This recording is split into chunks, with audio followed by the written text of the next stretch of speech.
intelligent leaders like RIGATHI GACHAGUA align with the aspirations and help to lead them to where they want to go. It is the people who decide. And for me, I really believe in that philosophy of listening to the people and aligning with their thinking. As I said, after the High Court ruling, that was a constitutional absurdity, where the court rules that the process of removing us from office was unconstitutional, but goes to uphold the decision of that unconstitutional process. The Council of Elders and stakeholders that guides me in our politics, in our economics, in our social life, gave me directions on how to proceed forthwith. And they did ask me that we leave our lawyers to go on with the court battle to the Court of Appeal and concentrate on how to liberate this country, and spend all time and energies in crafting strategies of how to liberate this country from William Ruto and the misrule that he has applied in this country for the last 4 years. I was directed that the task of political mobilization to remove William Ruto from office is complete, and Kenyans have so decided who will not be president next year. I was guided that the job ahead of us is to come up with a strategy and a formula to identify who will replace William Ruto next year. And I was advised to stop political mobilization because it's not necessary. The job is complete. And to move into the phase of strategy so that we liberate our country. I hence moved here for 45 days, this is day 3, to engage our supporters, to engage business people, to engage church leaders, to engage retired civil servants, to engage Gen Zs, to engage millennials, to engage everybody and get political direction from the people. I lead people. Those people must decide the way they want to be led. And the only way you can lead them the way they want to be led is if you listen to them, telling you how they want to be led. We have agreed that we are in the phase now to liberate this country, to agree on a single presidential candidate to face William Ruto next year. And I want to assure you from where I sit that there is no better venue to make that decision than Wamunyoro. Where you are, all political decisions that have been made here have been successful. It is right here under that tree that we consulted with the President Uhuru Kenyatta in the year 2006 and persuaded him to forego his presidential ambition and support President Mwai Kibaki in 2007. And thereafter, things will work out for him to be president. That decision that was made here helped Mwai Kibaki to recapture the presidency in 2007 and set the stage for the ascendancy to the presidency of His Excellency Uhuru Kenyatta. It is in this same compound for years that we sat with great minds to plan on how Uhuru Kenyatta will be elected president. And sure as December 25 is Christmas, Uhuru Kenyatta was successfully elected as president in 2013. It is in this very compound that we sat here with great minds to plan, to strategize on how William Ruto will be president. William Ruto was a frequent visitor to this home. The pictures are here. The neighbors know. And from this venue, this compound, under this tree, we successfully strategized, and William Ruto became president. It is in this same place that we shall strategize and agree and successfully market and win and have the 6th president of the Republic of Kenya. It is for that reason that I was told not to consult in Nairobi, but to do it so in Wamunyoro. So I want to welcome you here today for a great discussion. For a great discussion. I want to carry my people along. I don't want to make any decision that is not people-backed. I have no opinion. I'll be guided on how to proceed going forward. I want to get clear mandates from my people, my supporters, those who believe in my leadership, on how to proceed. We are looking at a scenario where there are two plans. Plan A, where Rigathi Gachagua persuades his colleagues in the United Alternative Government that he has the capacity, the ability, the resources, the strategies, the people to be the flag bearer for the United Alternative Government.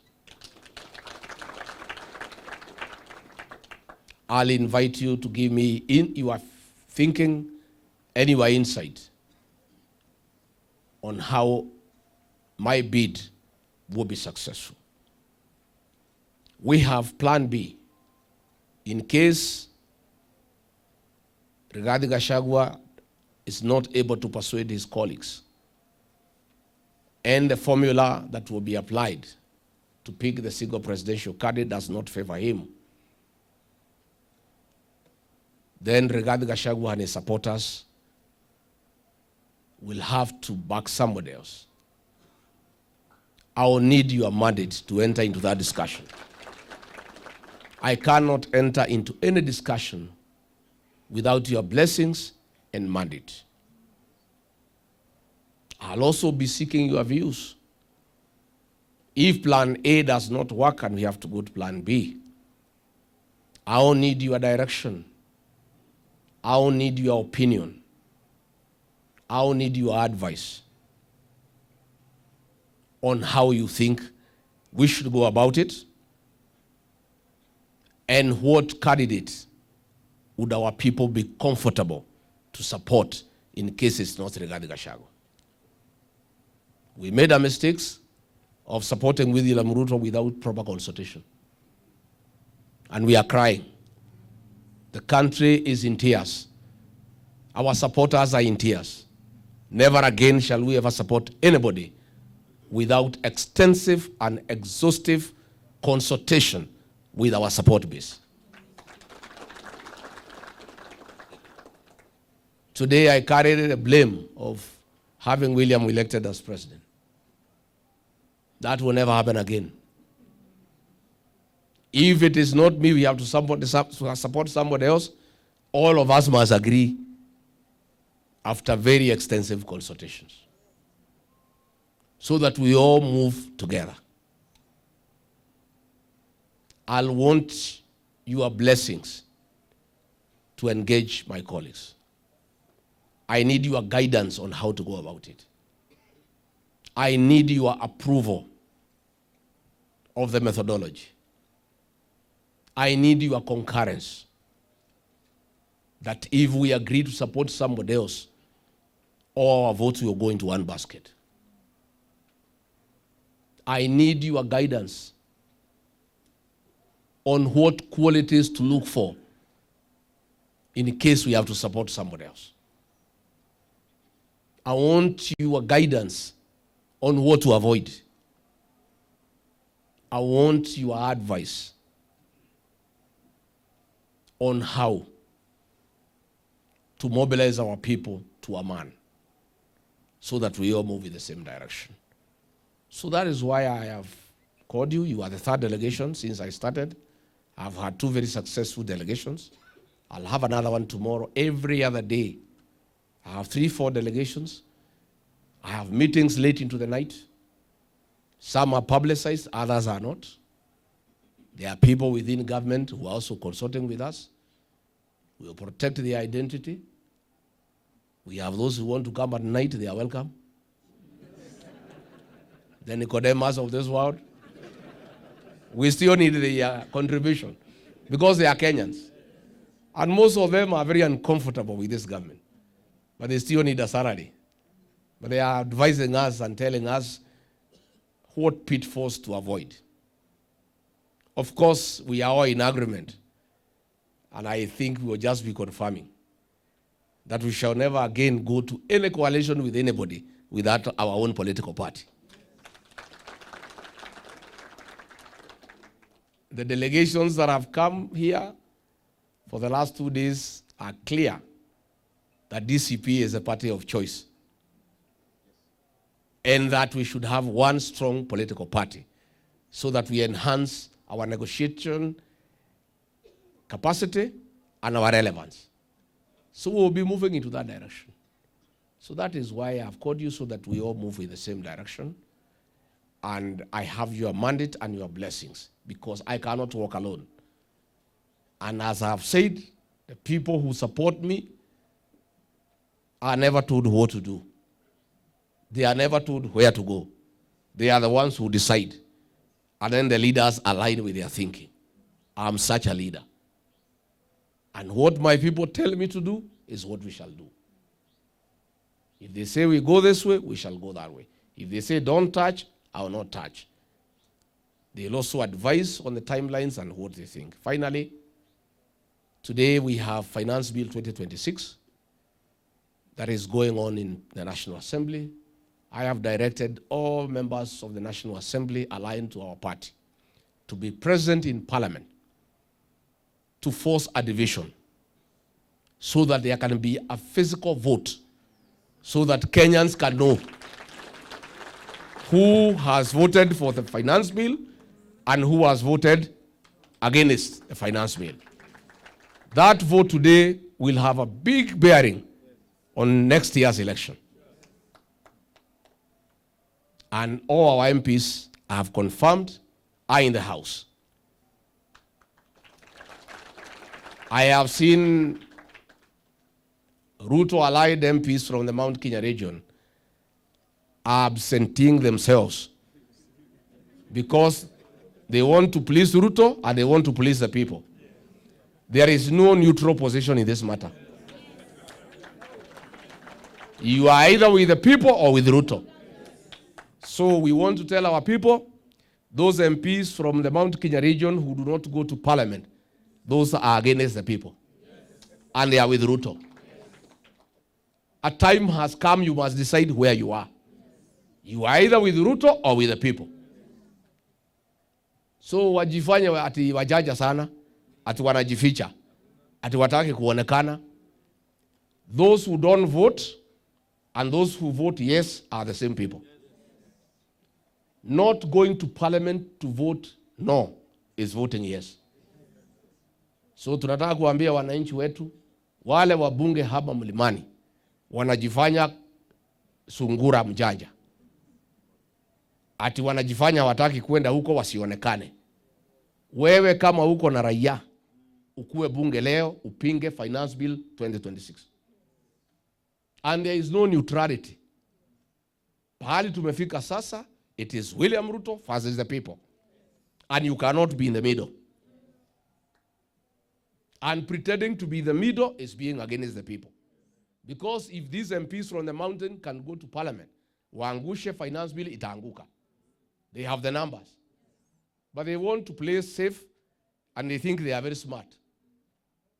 Wananchi wako mbele yao. Again, we have supplementary budget imeletwa leo. 12 days towards the end of the financial year that ends on midnight, 30th June. William Ruto amepanga kuiba 6.2 billion through confidential expenditure. That is money that will be drawn in cash. It's only remaining 12 days.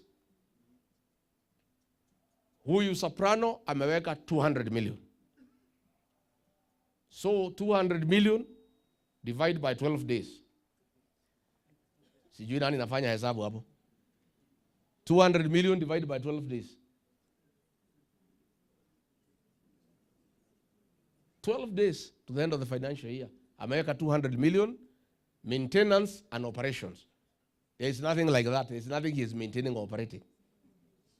How much is it? Yeah?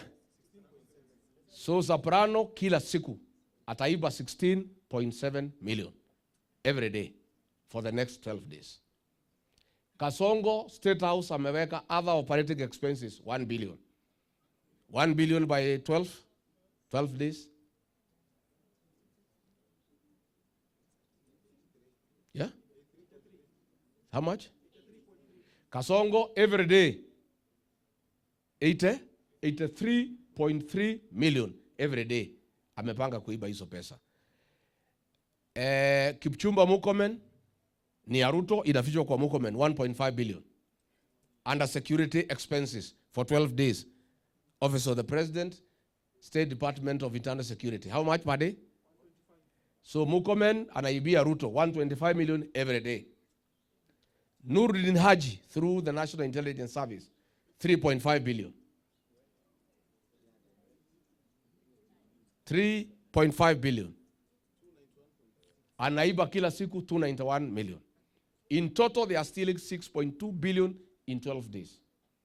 This is the money that they are going to use to bribe voters, to pay MPs, wapitishe finance bill, to bribe, to kufanya maneno ya empowerment programs, and most of it is going to allow for the by-election. That is why you people, we must agree. If Rigathi Gachagua has to make sacrifices to make Ruto one term and support somebody else, we must do it. This wanton theft of public funds, I hear Ruto and the Kalenjin mafia around him. Wanasema ati ni injury time. Sisi anaenda nyumbani, wachukue ile kitu yote iko. They are stealing everything. They are even selling passports and IDs at 15,000. The country's security has never been so threatened. Na ameweka watu ya jamii yake pale. Director of Immigration ni mtu yake. PS mtu yake. Minister mtu yake na yeye. Na alikuwa anasema Rigiji ni mkabila. Mimi nilitoka 2 years ago. Hiyo wakabila mimi ndio niliweka hapo. Hiyo Wakikuyu wako interior mimi ndio niliweka. Huyu Mkikuyu wako Director of Immigration mimi ndio niliweka. So you people, we must agree.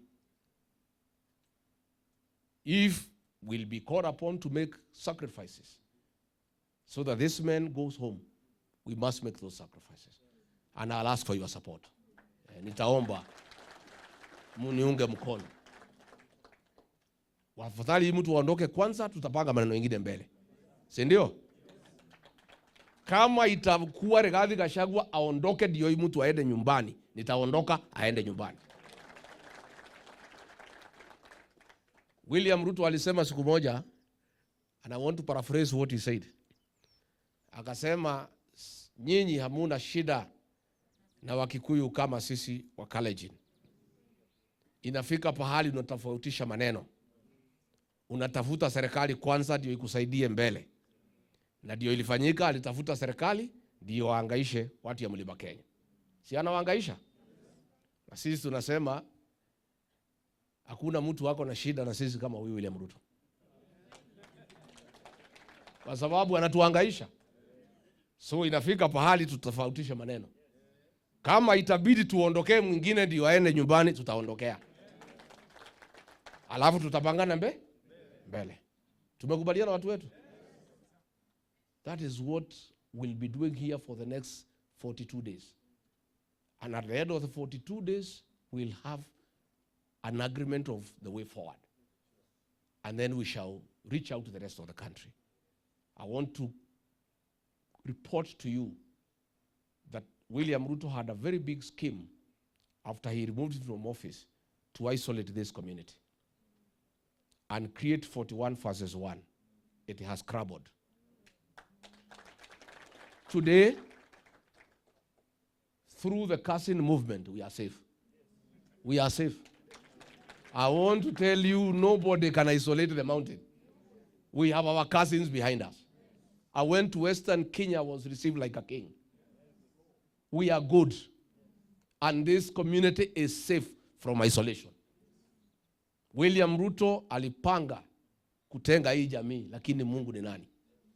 Sisi tumetengeneza marafiki across the country. Huko kwa Ma tuko pamoja. Kwa Mijikenda tuko pamoja. Wakisii tuko pamoja. Wabaluya tuko pamoja. Wakamba tuko pamoja. Wakisii, Wakuria, we are good. So mimi nataka mkitembea, mtembee mumefungua shati kifua. Knowing that your leader has successfully made friends across the country. And nobody can isolate this region. Hakuna mtu. Kila mtu sasa anataka kufanya kazi na sisi. We are the darling of the Kenyan people. Because we are also good and honest people. Na sisi sio wa kabila. Huyu William Ruto tukimchagua alikuwa anaitwa Kamau? Alikuwa anaitwa Karanja?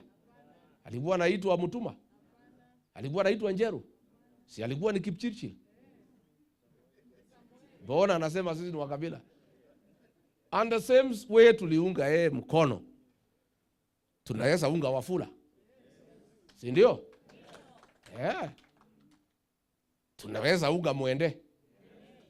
Si ndio? Si ndio? Sisi ajui sisi vizuri. He doesn't know us. Yeah? Si ndio? Sisi hata Odhiambo tunaweza unga mkono. Si ndio? Kwani yuko nini? Hata Nyambane. Si ndio? Si ndio? Hata Oleseki. Si ndio? We are the same people. Na hakuna bahali tumeenda, tuko tu hapa. Na yeye kwanza tulimuunga mkono na alikuwa ametuangaisha. Ameua watoto wetu, amechoma watu Kiambaa kanisani, tukamuunga mkono. Yeye anasema sisi ni wa kabila, lakini majamii wengine wamejua our people are not tribal. That is why everybody is with us. Umenipatia ruhusa niendelee kuongea na marafiki? Niendelee kutafuta makuzo? Tuendelee kutafuta mashemeji? Yes, that we must continue doing. Ndio tuweze kuendelea. Hata Hassan apewe. Iko makosa gani? Hakuna shida. Sisi ni watu tunafanya biashara anywhere in Kenya. We live with everybody. So voting for anybody else is not anything that is big. Sisi tunaenda anywhere, we settle na tunakaa huko na tunaoa na tunafanya biashara. Sasa kupiga kura kwani ni mambo gumu? If you can relocate utoke hapa uende uishi Kilgoris. Kupigia mtu ya Kilgoris kura iko shida? Si unapiga na huko tu nyumbani kwako? So let nobody try to say that we are tribal nini. Sisi tuko sawa. And I want to continue reaching out to our cousins, our in-laws, and our friends, so that nobody will ever isolate this region again. It will not happen. We'll move with the rest of Kenya. Na sisi ndio tutasaidia wa Kenya kukomboa nchi hii. And we must use our numbers, which are the largest in the country, to liberate this country. Si ndio? Si tutaokoa hii Kenya? Tutaokoa Kenya. Now we have a responsibility. Mungu alifanya tukue wengi ndio tusaidie Kenya. Na lazima tutumie hizo numbers kuokoa Kenya.